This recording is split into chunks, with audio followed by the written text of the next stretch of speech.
जानवरों को इकट्ठा करते हुए एक पेड़ से दूसरे पेड़ तक उड़ गई।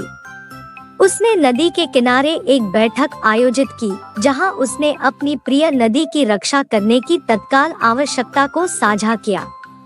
ट्यूनी के जुनून से प्रेरित होकर जानवरों ने प्रदूषण को साफ करने और पर्यावरण संरक्षण के महत्व के बारे में मनुष्यों के बीच जागरूकता बढ़ाने की योजना तैयार की।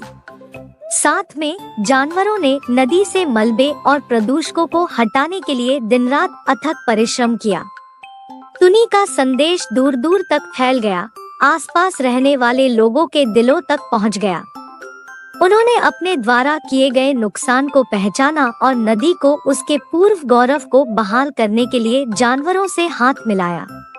समय के साथ नदी ने अपनी प्राचीन सुंदरता वापस पा ली और मछलियां अपने पुनर्जीवित आवास में खुशी से तैरने लगी।